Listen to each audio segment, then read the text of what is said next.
Welcome to this Ironsworn solo campaign set in a place called the Old North.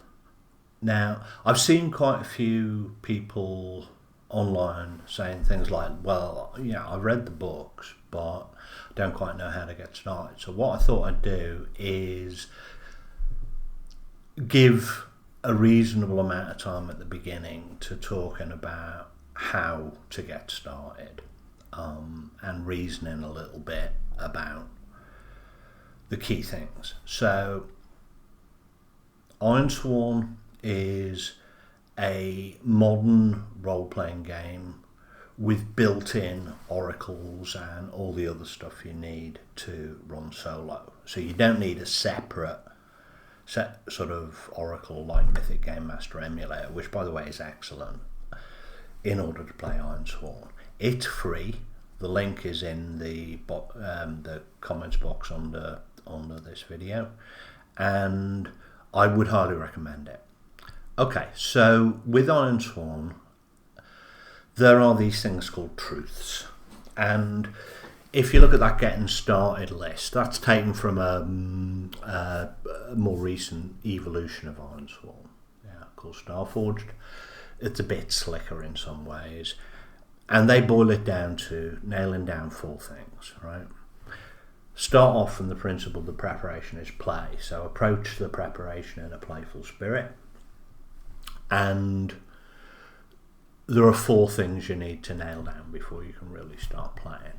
The first one is the sort of fundamentals of the background. Now, Ironsworn is kind of configurable in the sense that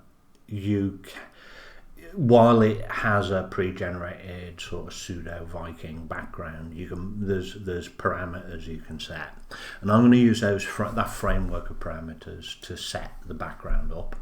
Then we're going to look at the character and the setting. And finally, we're going to use the character and the setting to come up with an inciting incident which will actually take us into the game itself. Yeah. So, first, the truths. So, here we have, this is a useful tool called Iron Journal. Iron Journal is an online tool, so you can use it from all of your devices, which is quite handy. You can save your campaign and any custom stuff you've done, and then load it from the cloud. Okay, so what I'm going to do, there's this section called Truths. I've sort of filled it in advance because I figured you don't need to watch me sit here typing. They suggest about an hour to nail the truths, which is probably about what it took me to think it through and so on. What I've done here is I've written down the key points, and I'm going to just talk you through and summarise it. Right, so instead of using, what do they call it, the Ironlands, which is the native one, which is kind of Scandinavian more or less, I want to use early medieval or what you might call Dark Ages Britain, and a particular part of Britain in that time called the Old North.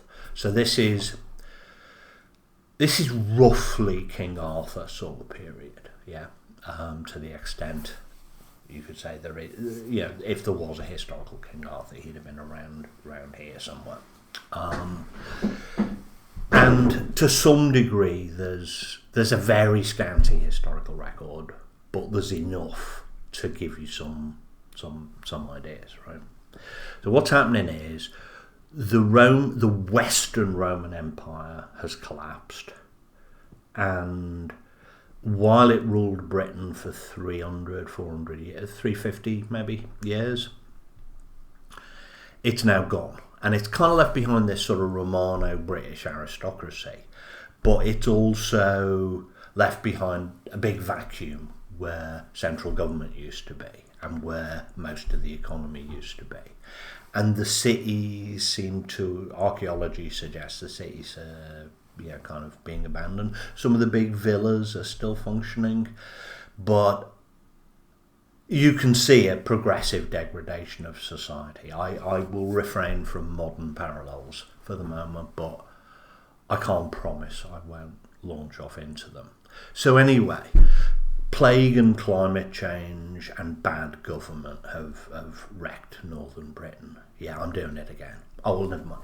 So climate change, plague, and bad government, and the collapse of any kind of central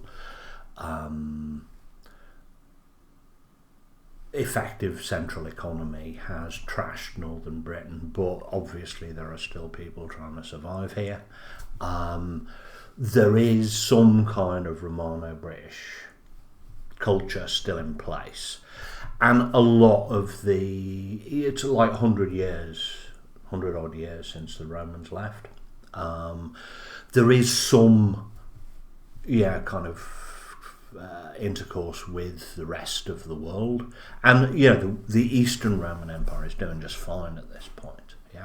So let's get back to the truths. So it's a tough place. It's kind of grim dark. It's a tough place to live. Society has somewhat collapsed and become much more decentralized, if you like. There's the structure of the Iron Sworn Truths is, what is the nature of how things came to be? Well, it's, as I just said, what is the past? What legacies are there that influence the present? Well, there's obviously the former Roman Empire and 400 years of the Romans running Britain. There's also magic. I intend to have magic in this game. So there's all the sort of pre-Roman stuff. All the hill forts, the barrow, the graves, the barrows, the stone circles, all of those prehistoric British mysteries are there and may become interesting or relevant. And of course, the rest of the world is still carrying on, right? The Roman Empire is still flourishing, centred on Constantinople. Justinian's actually in the process of building the Hagia Sophia right now, and his general Belisarius is in the process of reconquering Italy around this time. So the civilized world still kind of exists, just not in Britain for the most part. Okay, so it's decentralized. Occasionally you'll get a strong military leader will set up and maybe claim one of the Roman military titles and try and unify a bunch of stuff. One example is a possibly historical leader called Ambrosius, who shows up and actually claims a Roman title and possibly fights with, late Roman military tactics and so on. But most of those guys, when they are killed or when they die, it all collapses again. And you're back to very atomized communities looking after themselves for the most part. You've got some kingdoms, so you can see here Reged is quite an important one that we'll probably be using as a key part of our setting. Elmut is another one, which is kind of the Pennine, the Yorkshire Pennines sort of area. Elmut's kind of, Ted Hughes, the former poet laureate, wrote some stuff about Elmut, which is quite atmospheric, and I may kind of draw some inspiration from there. I myself am from this little peninsula that I'm waving my mouse around on, and I'll probably use that as a starting point. Diva is the modern city of Chester, and it was a key military fortress on the Welsh border. Gwynedd is quite a significant state at this point, and so is one called Powys, which is just off the map to the south here. So all of these kind of Romano-British or Romano-Welsh, I guess you'd say, kingdoms are a thing and will become relevant. This is kind of part of our setting here. So Okay, let's talk about magic. So I'm somewhat inspired for this by a wonderful old game called Ars Magica. And there is a supplement for Ironsworn that is inspired by, let's say, Ars Magica. It's called Arcanum, and it extends Ironsworn to give you something a bit more substantial in the way of magic. So I'm planning to use that. I'm also planning to use Ironsworn Delve, which is another supplement for Ironsworn that's been around a while and is well respected. And this one is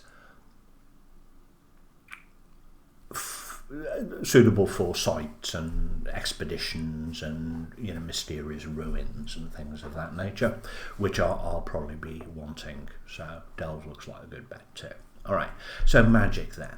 Well, magic is rare and dangerous. So there's the native Ironsworn truths.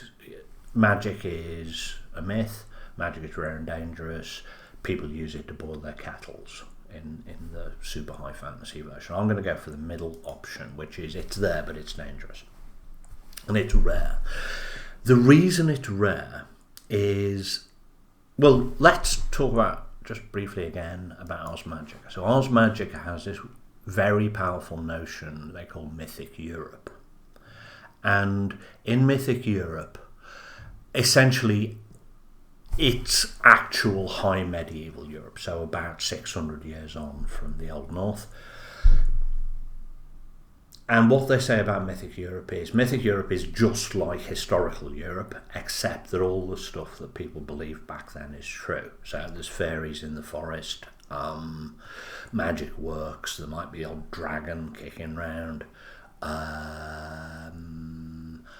Christianity. Oh, this is interesting. This is important. So the reason in Ars Magica that magicians haven't sort of power, because magicians in Ars Magica are powerful, and in Arcanum they are also pretty powerful. The reason they haven't taken over, and the reason it's all a little bit secretive, is Christianity. Now, Ars Magica does that in a different way, but the way I propose to do it is I want to say, to some degree, the Gnostics were right. Yeah, the Gnostics were right, and the humanity has the spark of godhood, which is why you have mages, but the archons are these malign, supremely powerful spiritual entities, if you like, who are like the secret police of the evil creator. Or the demiurge, the creator in Gnosticism, is either evil or stupid or both. Yeah, and the archons are where the church is getting its power. So they're kind of acting like the secret police out to suppress human potential. Yeah, that's how I'm going to handle why aren't magicians ruling the world, because like the church will show up with some saints and some relics and the power of the archons and just smite them, right? And so the centre of magical learning throughout the classical antiquity, through into the late classical period, is pretty much Alexandria, right? Because it's got the ancient Egyptian traditions of magic, it's got the Jewish and Chaldean traditions of magic, it's got the Greek traditions of magic, all in this kind of melting pot. And if you look at where a lot of the earliest magical papyri and the Hermetic corpus and all this kind of stuff, they all pretty much come from Alexandria. Now, 100 or so years ago, the head of the academy in Alexandria, a remarkable woman called Hypatia, was basically murdered by a mob of fanatical Christian, like angry monks. Yeah, murdered her. And magic has been forced underground by the early church, in effect, is the approach that I'm taking. Now, this is true in where the empire holds sway. So, for instance, Justinian has just closed down the academy in Athens. It's not like the original academy. It's a sort of successor one. It's kind of both that and the Alexandria Academy are kind of Neoplatonist, which is fine for the purposes of magic. Yeah, Neoplatonism did a lot of thinking about magic, but Justinian, the current emperor, has suppressed the academy in Athens, and a bunch of philosophers, some of whom I hypothesize are Magi, have gone into exile.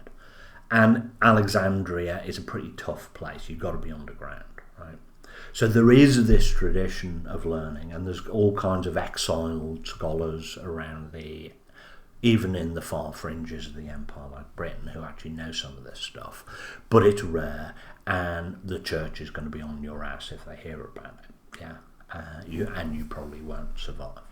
So in Britain, though, it's probably a bit easier to get away with things. Yeah, particularly if you've also got some military power, because there's no really big, strong military. Yeah. Okay, digressing a bit. What else? So, talked about magic. I've talked about religion. Yeah. So, Einstein also talks about the firstborn, who are, kind of Tolkienoid elves, as far as I can make out. I don't like that. I want to have kind of a folk horror feel here. So what I'm going to do, I think, is I'm going to make it more like the kind of fairies in the older strata of British myth. Yeah. So more kind of Clive Barker than Tolkien, if you get me. Similarly, monstrous beasts by all means, but they're sort of, they're in the swamp somewhere in the deep woods, probably. I think the last point, what Einstein calls horrors, I think they're not. I want these to actually be a thing. So I think peasants really are, people really are terrified of the restless dead. There's reasons for that, but it's part of a sort of think of it as part of a folk horror vibe that I've sort of formlessly got in my head, and I'm planning to articulate here. All right, so those are the truths. The next thing we need to look at is, and I'm going to try and look at this together, I think, is the character and setting. Yeah. So